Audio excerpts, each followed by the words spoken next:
Utilisez l'outil Power Query en gestion documentaire. Tout d'abord, qu'est-ce que c'est l'outil Power Query?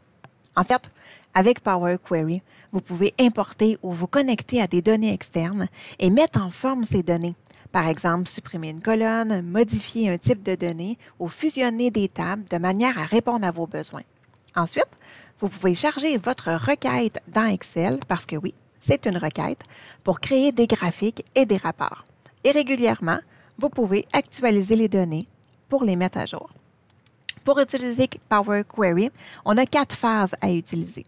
La phase de connexion pour commencer, donc pour établir des connexions à des données dans le nuage, sur un service ou localement.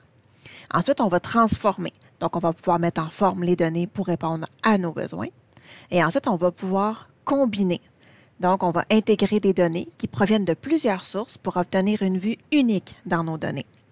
Une fois que c'est fait, la dernière phase, qui est le chargement. Donc, on complète la requête et on la charge dans une feuille de calcul ou un modèle de données et on peut l'actualiser selon nos besoins.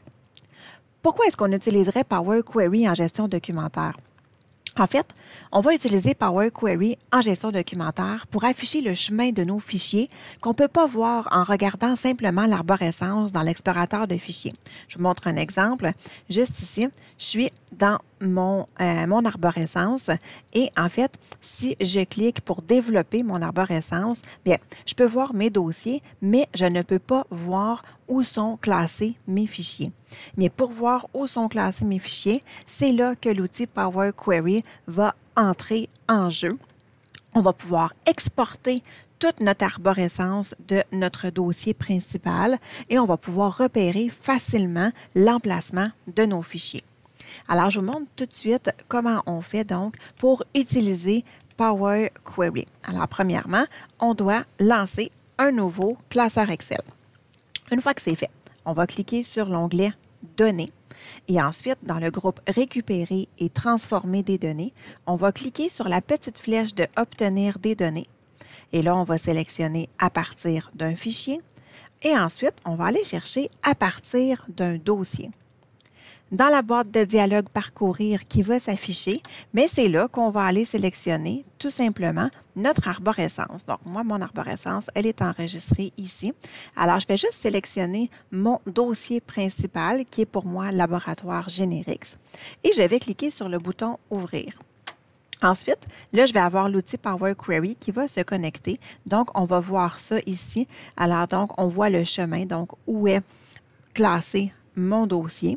Et ensuite, ce que je vais voir ici, bien, ce sont les noms de tous mes fichiers qui sont enregistrés dans mon arborescence. Donc, évidemment, plus vous avez de fichiers, plus vous allez avoir une longue liste par ici. Donc, Excel place automatiquement des entêtes de colonnes. Donc, ça se place de cette façon-là automatiquement.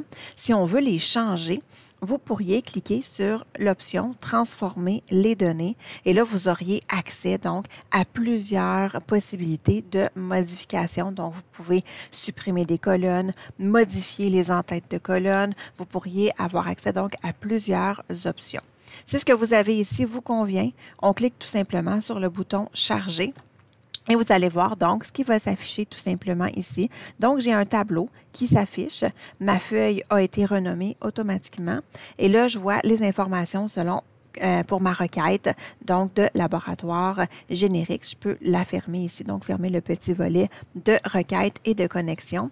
Et moi, ce qui m'intéresse en fait, c'est de voir ça ici. Donc, ça, le folder path ici, c'est le chemin.